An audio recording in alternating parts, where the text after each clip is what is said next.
Эзний хайр инрэл дуустдаггүй. Өршөөлт нь төгсгөлгүй. Өглөө бүр энэ нь цоо шиг. Таны итгэлт байдал юутай авгавэ. Хермоны шүүдэр өглөөний хөтөлбөр эхэлж байна.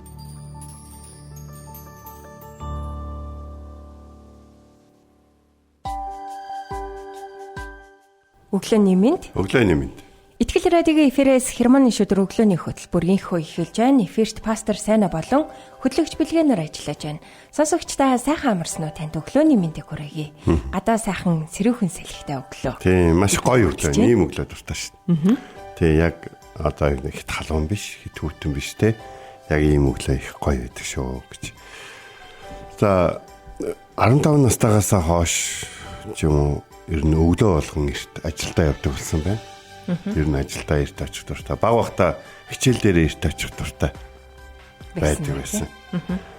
Тэгээд ер нь бол өглөө эрт ингээд эртэж хүмүүстэй хамтдаа энэ өдрийг эхлүүлнэ гэдэг нь бол өөрөө маш чухал зүйл байдаг гэж.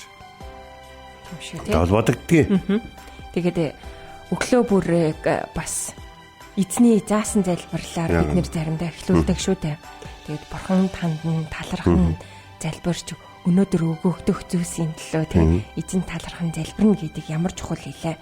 Тэгээд эзний заасан залбиралд өдөр тутмын талхыг минь энэ өдөр бидэнд өгөөч гэсэн хэсэг байдаг. Тэгээд энэ зөвхөн биеийг хооллож цатгах талах биш ээ. Тэ? Хоолыг илэрхийлэхээс гадна бас бидний сүнслэг хэрэгцээг хангах эзний үгийг ч гэсэн илэрхийлдэг баг тий. Тэгэхээр сайхан бас манай нөгөө Facebook дээр орсон байгаа Итгэл радиогийн хамтдаа нэвтрүүлгийн нэгэн номлолын хэсэг дээр Бурхны үгээр хооллохгүйгээр бид бурханлаг амьдралаар амьдрах боломжгүй гэсэн постыг бид оруулсан. Тэгээд үнэхээр Бурхны үг байхгүйгээр бид Христ итгэлийн амьдралаар амьдарч чадахгүй. Тэгэхээр хамгийн чухал нь та Бурхны үгтэй ойр байгаарай. Үргэлж унших цагийг та Библийг унших цагийг гаргадаг байгаарай. Тэгвэл та тий Бурхны үгээр өдөр бүр хооллож бурханлаг амьдралаар амьдрах болно шүү гэдгийг битгий мартаарай. Тэгээд энэ гайхалтай өглөөг өгсөн эзэнд талархан түүнд алдар магтаалыг өргөцгөөе.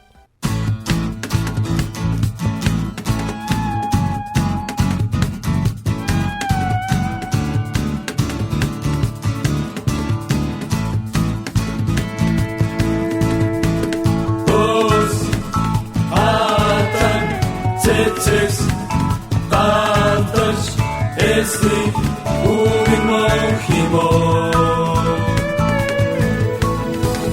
Овос атам цэцэс халтаж эсний үгийн мохимо Овос атам цэцэс халтаж эсний үгийн мохимо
үгээр итгэжлээ түүний авралыг очоно эзний үгээр итгэжлээ түүний хүч чадрыг марахтаа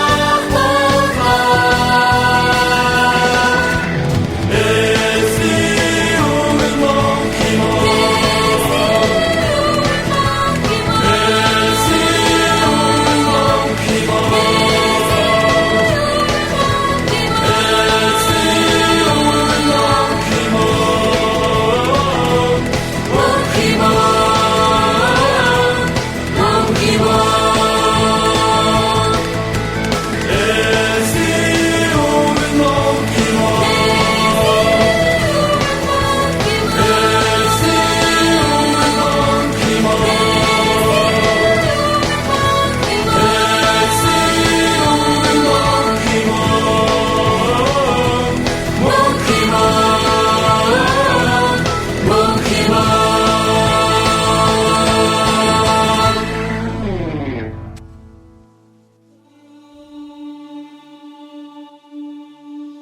Өглөө бүр хайр инэрлээ надад сонсгооч.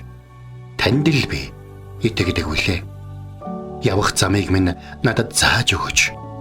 Танд л би сэтгэлээ өргөн байна. Дуулал 143-ийн 8.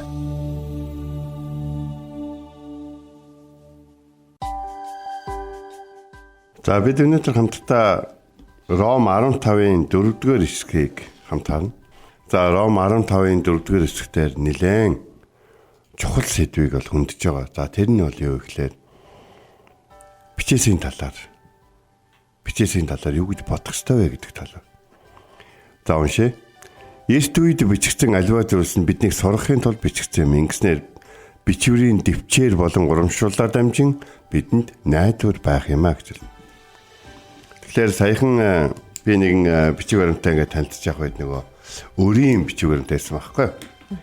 За тэгээд тэр өрийн бичиг баримтаа танилцахын тулд тухайн зээл олгогч нар тухайн хүнд ямар дэвчээртэй хандсан бэ гэдгийг би ингээд харсан баг.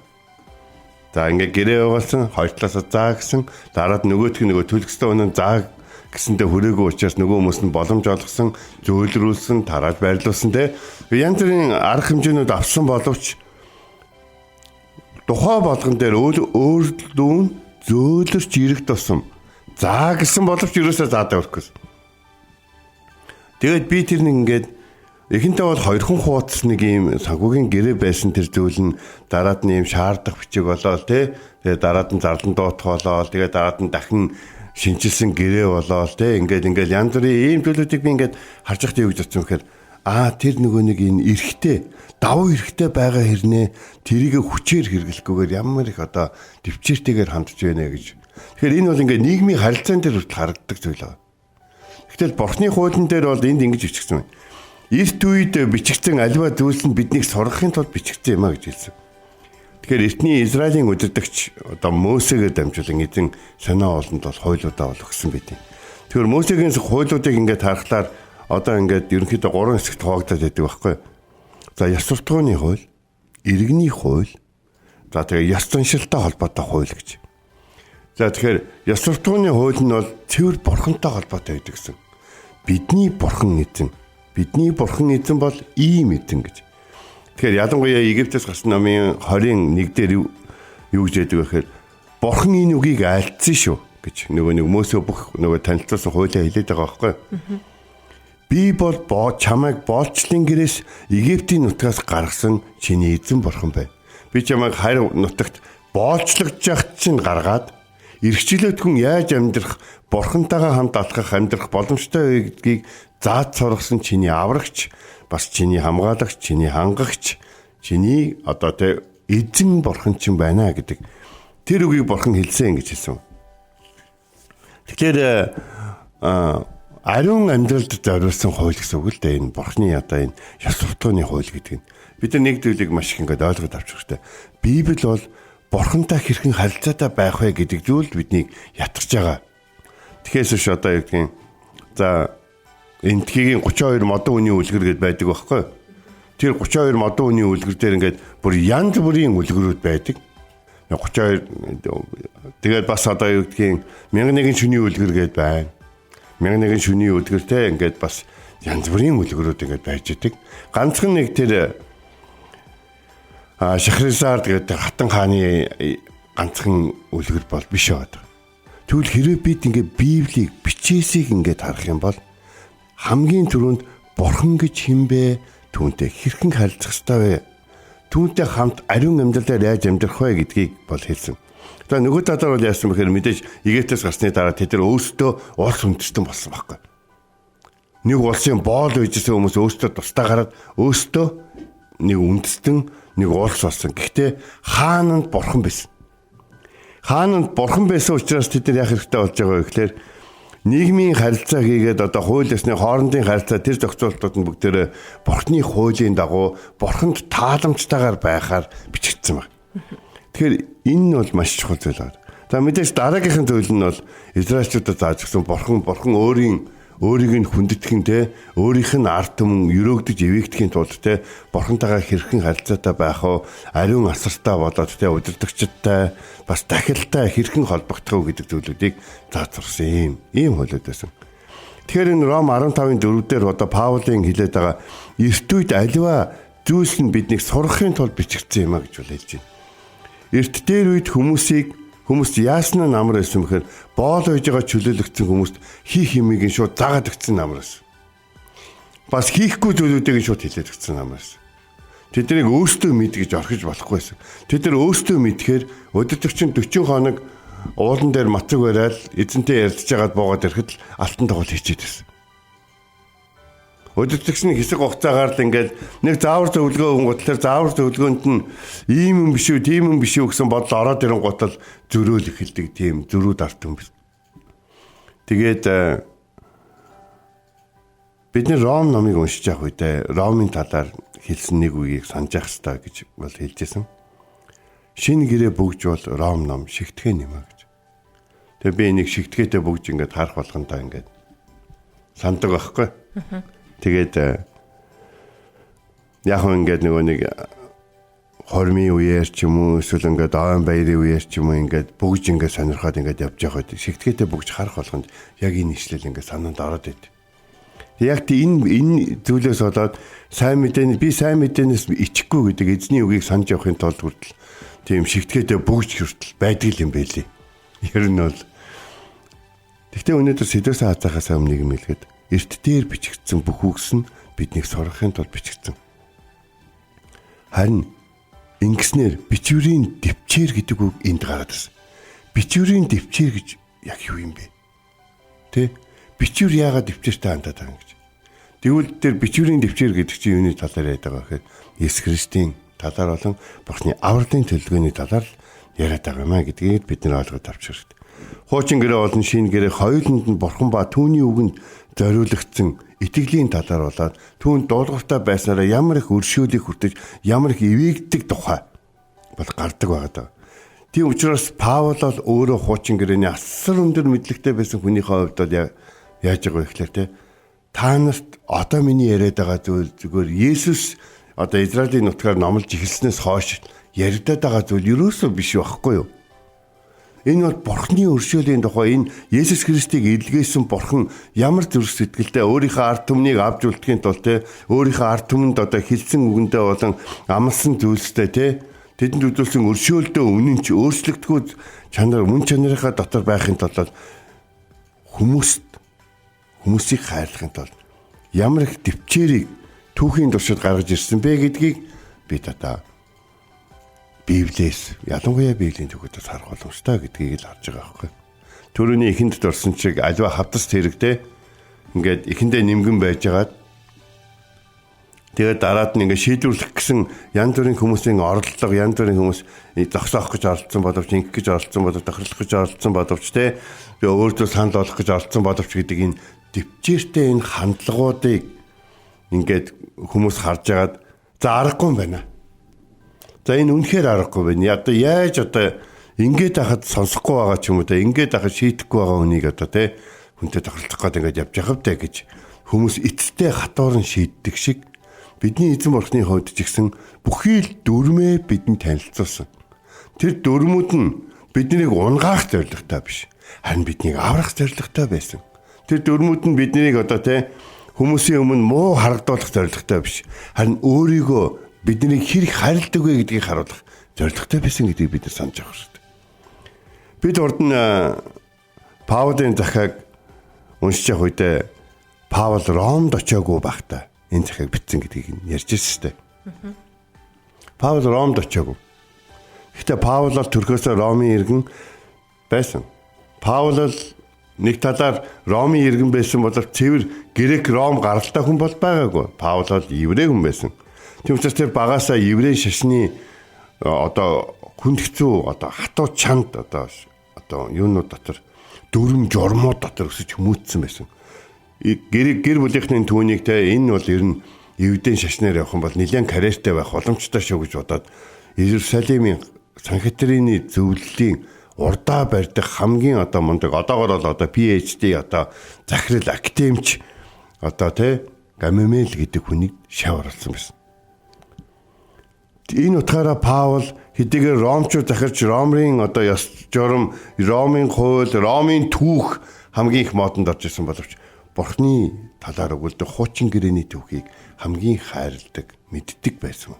Энэ нь ч гэсэн Есүсийг Бурхны хууль болон тэр бичээсийн эсрэг явж байгаа болоо гэсэн хардалт сэрдэлт уур хилэнгээс нь болж бол итгэгчдийн эсрэг олон муу зүйл хийгдэн нөлөөлсөн байна. Паул эзний үгийг хайрладаг байсан гэдэг нь хуучин гэрээнээс татсан бүх ишлэлүүдээс нь харагддаг. Зөв түн итгэлээр аврагдана гэж. Энэ үгийг Паул Ром хотын бичсэн загталтай бичсэн байдаг байхгүй. Дэлхийд дээрх бүх түүхүүдээс хамгийн агуу түүх бол Бурхан үн ертөнөөс эхлэн ард түмэндээ хэрхэн хандаж ирсэн талаарх өгүүлдэг хуучин гэрээний түүх байна. Зөвгөнлүүдээр дүүрэн, хайраар дүүрэн, боломжуудаар дүүрэн, авралуудаар дүүрэн, гарах гарцуудаар дүүрэн, өршөөлөөр дүүрэн тийм түүхүүд байсан. Шинэ гэрээнд Паул нэгэнтээ заахад, залруулахад, чиглүүлэхэд тустай бөгөөд Бурхны хүн алив зүйл бэлтгэгдсэн байхын тулд бичээсийг сайн мэддэг байх ёстой гэж бол Тимотед бол хэлсэн байдаг. Петрос нэг удаа Бурхны нэг өдөр нь 1000 өдөртөө тэнцүү гэж бол хэлсэн байдаг. Тийм учраас бид бичээсийг хэр их мэдж гин тэр хэмжээгээр бидний он цаг, бидний он жилүүд, бидний үйлслүүд нэгт байх болно. Хүмүүсийн 10 өдөр хийдэг зүйлийг бид Бурхантайгаа нэг өдөр хийж болно. Хүмүүсийн 30 жил хийдэг зүйлийг бид нар Бурхантай хамт 3 жилийн дотор хийж болно. Энэ бүх зүйлүүд бол бичээсийг хэр зэрэг ойлгож, бичээсийн дэвчээр болон Бурхан бичээсээр дамжуулж биднийг яах гээд байгаа вэ гэдгийг ойлгох нь маш чухал. Яг үндэ Бурхан бол бид энэ бичвэрийн дэвчээрээр дамжуулаад Бурхан юуг ойлгох гэдэг юм гээд би чамайг ямар их хайрлж өршөөдөг вэ гэдгийг чи Библиэс уншихгүй байх гэж юу гэж харуулж байгаа. Бид нэр өөр хүний түүхүүд уншаад байна гэж боддог боловч өөрсдийнхөө түүхийг л уншаад байна. Тиймээс Бурхны зарим түүхүүд хүн төрлөختний хувьд эртнийх боловч цаг хугацаанаас ангид оршигч өөрийнх нь хувьд юу ч илэрхийлэхгүй. Хуучин гэрээний итгэгчид Христэд итгэгч хүмүүс мэддэг, мэдгүй хүн ч гэсэн яг үндэ бол юг мэддэг вэ гэхээр энэ түүхүүд бүгдөө Бурхан хүмүүсийг өршөөдөг тухай, боломж олгодог тухай түүхүүд гэдгийг л мэддэг. Тийм учраас нэг зүйл байгаа. Ер нь бол шинэ юм гэж бол байхгүй шүү дээ. Дандаа мартагцсан хуучин байдаг гэсэн нэг тийм үг байгаад байдаг. Бичвэрийн дэвчээр болон урамшууллын тухайд цөөхөн үгээр хэлэхэд бидний дотроос ямар ч хүн хин нэгнийг буцааж авахын тулд ийм урт хугацааны олон хүн дамжуулан оролцуулсан авралын төлөвлөгөөг, боломжийн төлөвлөгөөг, өршөөх төлөвлөгөөг, засаж залруулж авах төлөвлөгөөг зохиож байгаагүй гэж. Бидний дотроос ямар ч өмгөөлөгч ийм зузаан хавтас тэргийг өмнө нь дэлгээтэй байсаар байтал хүнийг аврахын тулд болохгүй болоод ирэх нь өөрөө бүр өөрийгөө залуусан өмнөөс нь загалмаа дээр хадагдан алгадах хэмжээний тийм өмгөөллийг, тийм зурчлалыг хийж байгаагүй. Тийм учраас та бүхэн Бурхны бичвэрийн дэвчээрийг ойлгож өнөөдрөөс эхлэн эзний өв дотор өглөө болгон байгаач. Төрөний манай бэлгээ хөтлөгч хэлсэнчлэн эзний өвгтэйгээр өглөөг эхлүүлнэ гэдэг нь бол маш чухал зүйлээд байгаа. Таны гэр бүлд их асуудал байна уу?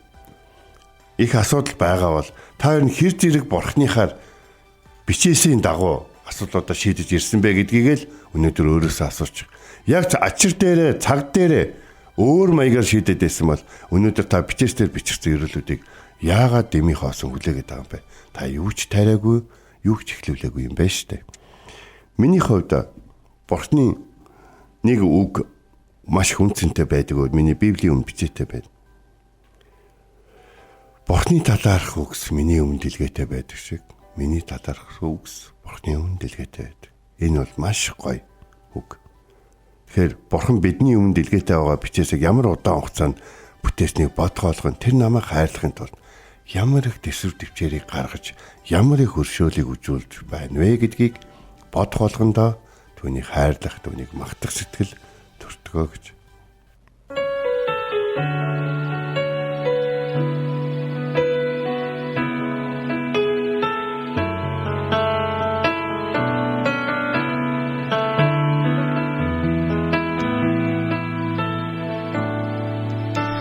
Төгс хүчит миний Бурханы зэн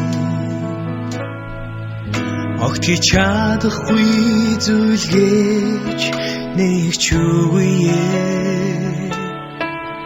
бидний бүхэл бодлыг минь бидний бүхэл хүслийг минь бидний бүхэл мөрөөдөл бүх надвар минь Үнэн шудраг миний Бурханы зэн Бидний бүхэл бодлыг минь та өөрчилж чадна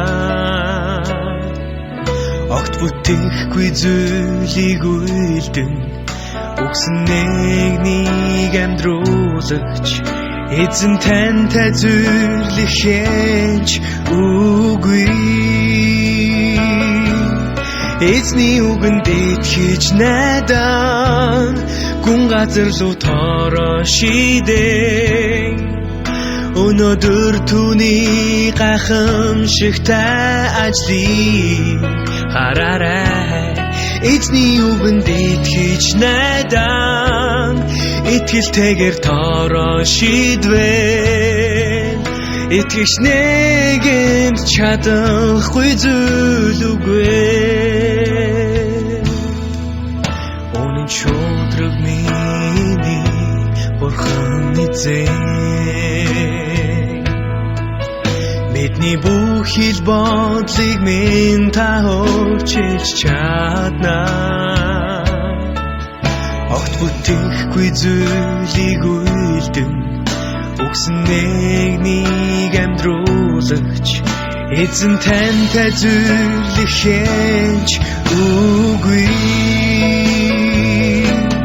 Эзний үгэнд итгэж найдан гүн газар руу тороо шидэн Өнөөдөр түүний гайхамшигтай ажлыг хараарай Эзний үгэнд итгэж найдан итгэлтэйгээр тороо шидвэн Итгэж нэгэнд чадахгүй зүйл үгүй Эзний үгэнд итгэж найдан гүн газар руу тороо шидэн Өнөөдөр түүний гайхамшигтай ажлыг хараарай Эзний үгэнд итгэж найдан итгэлтэйгээр тороо шидвэн Итгэж нэгэнд чадахгүй зүйл үгүй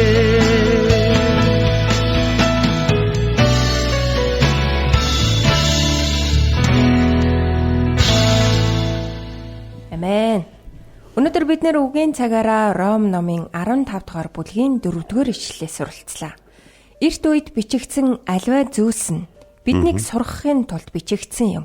Ингэснээр бичвэрийн төвчээр болон урамшууллаар дамжин бидэнд найдвар байх юм аа. Бурхан таныг Библийн хуудас бүрээр дамжуулан өөрийнхөө үгийг мэдээсэй гэж хүсдэг юм аа. Тэгэхээр Библийн мэдлэг таны амьдралд юу хийж чадах вэ? Бичээсийн төвчээр болон урамшуулалтаар дамжуулан бидэнд найдвар байхын тулд юм аа. Бурхны үг бидэнд төвчээр, тайтгарал болон найдварыг өгдөг. Та магадгүй өдөр тутмын сонингоос найдварыг авахгүй. Орчин үеийн зохиол, ном зохиолуудаас та мөн найдварыг олохгүй.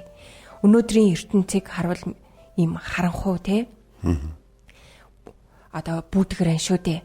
Харин таны найдварыг олж авах цорын ганц газар бол Бурхны үг юм шүү.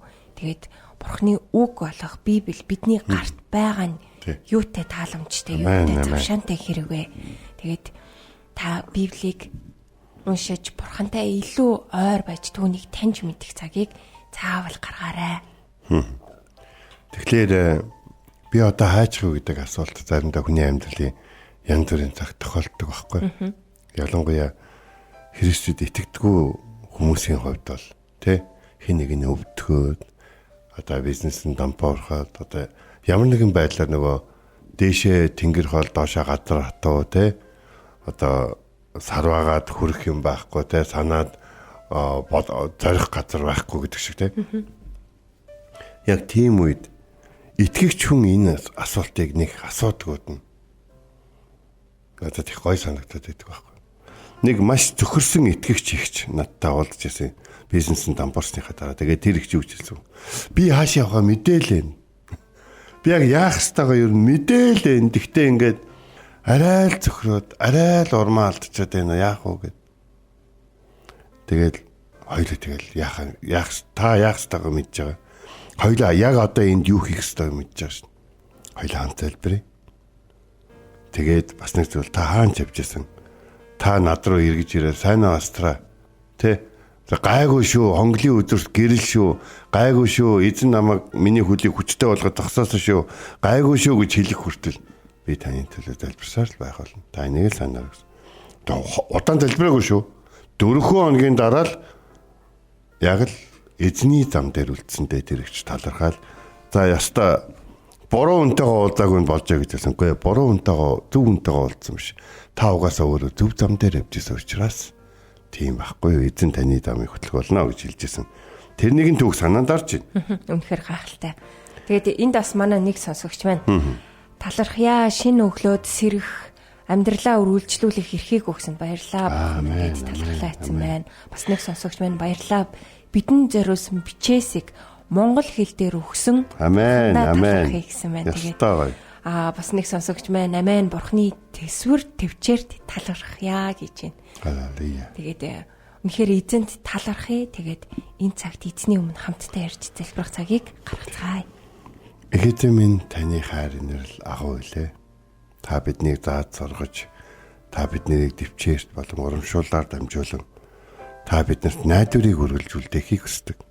Энэ дэлхий дээр хүмүүс урд нь бодож байгаагүй учраас, урд нь санаж байгаагүй учраас, урд нь одоо энэ алдааг хийсэн хэн нэгний талаар уншиж мэдэж заалгаж одоо ятгуулж байгаагүй учраас энэ алдаа хийчлээ гэж олон хүмүүс хэлдэг. Тэгвэл бидний өмнө дэлгэтэй байгаа бичээс юм их. Энэ олон зуун, олон мянган хүний таны өмнө хэрхэн амьдарсан талаар, танаар хэрхэн өрөөгдсөн талаар энэхүү номуудаар дамжуулан та биднийг сургаж, бас энэхүү түүхүүдээр дамжуулан энэ хүмүүст хандсан дэвчээр нь биднэрт ч ихсэн хандж байгаа таны дэвчээр хайр болохыг ойлгуулдаг учраас танд баярлалаа. Эзэн таньда талархан энэ өглөө үргэлж найдвар багийн төлөө талархан бидний аврагч эзэн Есүсийн нэрээр залбирлаа. Амен. Энд хүрээд Хермоны шүдэр өглөөний хөтөлбөр өндөрлөж байна. Бидэнтэй хамт байсан сонсогчтанд баярлалаа. Эзэн таныг харж хандах болтугай. Эзэн зүрхийг чинь Бурхны хайр ба Христийн төвчөрт чиглүүлэх болтугай. Хермоны шүдэр өглөөний хөтөлбөр танд хүрлээ.